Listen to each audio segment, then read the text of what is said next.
इसकी आपको यहाँ पर मैं सिर्फ और सिर्फ एग्जाम्पल कुछ इस तरीके से दे सकता हूँ कि हमारे पास एक फिक्रा है, इज अली प्लेइंग क्रिकेट। तो जब हम इंट्रोगेटिव फिक्रे बोलते हैं तो ये है इज अली प्लेइंग क्रिकेट। अब ये जो इज अली प्लेइंग क्रिकेट है, ये है हमारा सरफेस स्ट्रक्चर, और अली इज प्लेइंग क्रिकेट ये है हमारा डीप स्ट्रक्चर।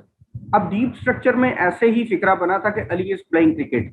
अब उसमें क्या हुआ, उसमें ट्रांसफॉर्मेशन हुई।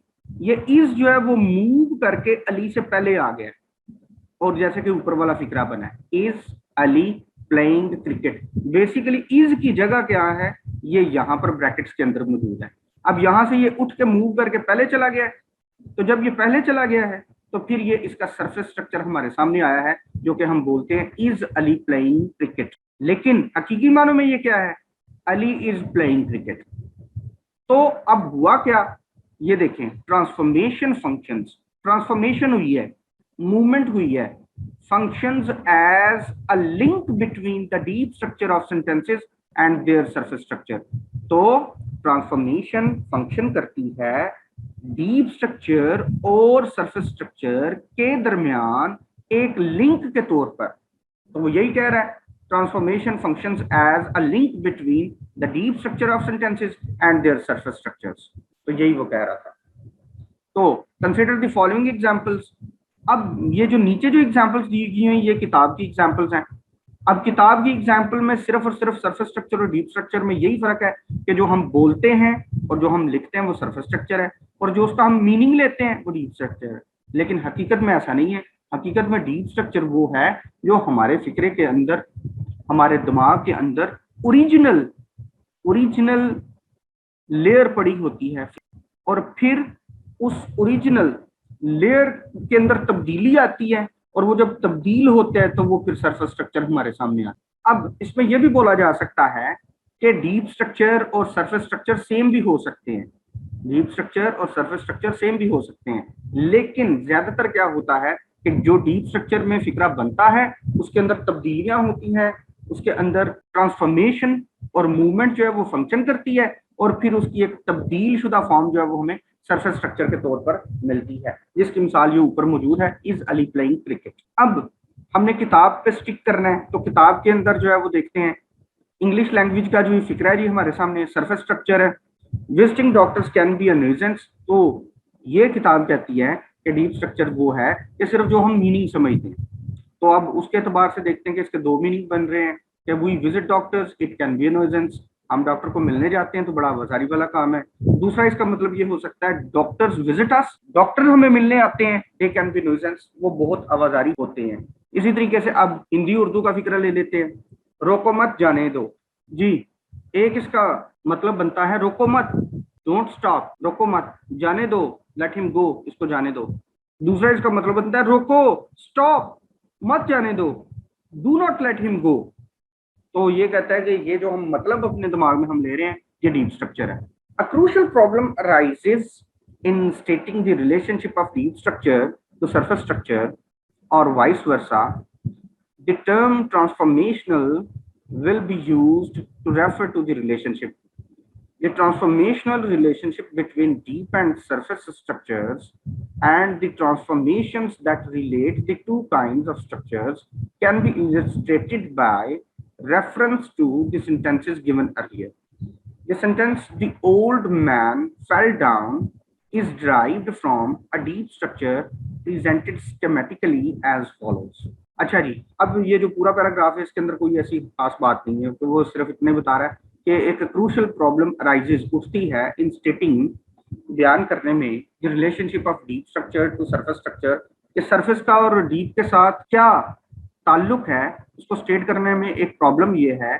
और वाइस वर्सा, वाइस वर्सा उल्ट, मतलब क्या कि डीप स्ट्रक्चर का सरफेस के साथ ताल्लुक और सरफेस का डीप के साथ ताल्लुक, ये वाइस वर्सा था। तो वो कहता है कि जो टर्म है ना ट्रांसफॉर्मेशनल, ये हम इस्तेमाल कर सकते हैं और ये की जाएगी, will be used to refer to the relationship. इनका आपस में ताल्लुक क्या है, डीप का सरफेस के साथ, सरफेस का डीप के साथ ताल्लुक क्या है, तो ये जी ट्रांसफॉर्मेशन का ताल्लुक है। अच्छा, फिर the transformational relationship between deep and surface structures and the transformations that relate the two kinds of structures तो सेम वही है कि कहता है कि ट्रांसफॉर्मेशन का ताल्लुक जो है डीप के साथ, सरफेस के साथ जो आपस में ताल्लुक है, बस इसका यही मतलब है दोनों क्लॉजेस का।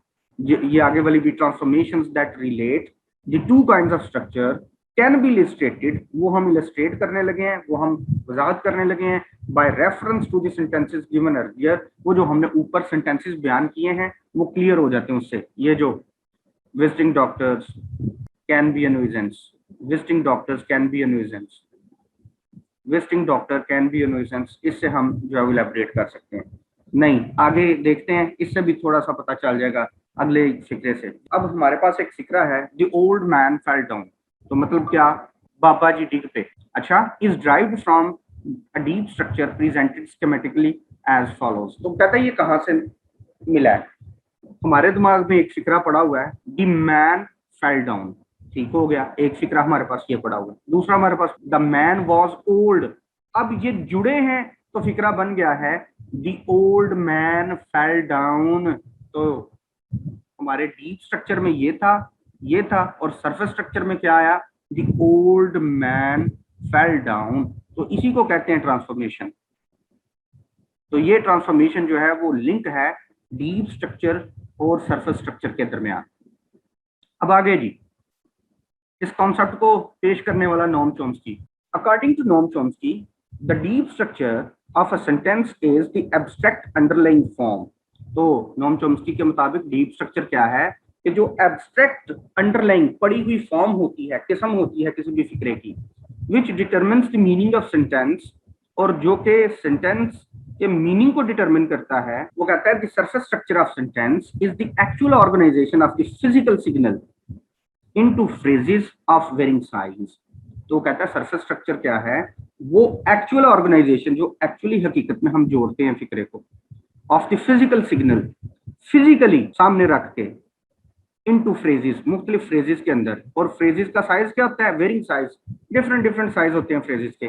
और फिर इनटू वर्ड्स, और वेरियस कैटेगरीज के वर्ड्स के अंदर जब हम जोड़ते हैं विद सर्टन पार्टिकल्स, मुख्तलिफ टुकड़ों के साथ, मुख्तलिफ इन्फ्लेक्शंस के साथ। ये जो मॉर्फोलॉजी के अंदर फॉर एग्जांपल हमारे पास वर्ड है प्ले, और प्ले के साथ लगा ईडी, तो ईडी जो है वो एक इन्फ्लेक्शन है। या फिर डिसअपियर, अपीयर से पहले जो डिस लगा है उसको इन्फ्लेक्शन बोलते हैं, अफिक्सेस जो है। तो वो कहता है ये इन्फ्लेक्शंस, अरेंजमेंट्स, और ये जो तरतीब देते हैं एंड सो ऑन, ये सारी की सारी चीजें हकीकत में क्या होती हैं, ये फिजिकल सामने पेश होती हैं, और ये फिजिकली सरफेस स्ट्रक्चर होती हैं। एक दफा फिर पढ़ने लगा, surface structure of sentence is the actual organisation of the physical signal.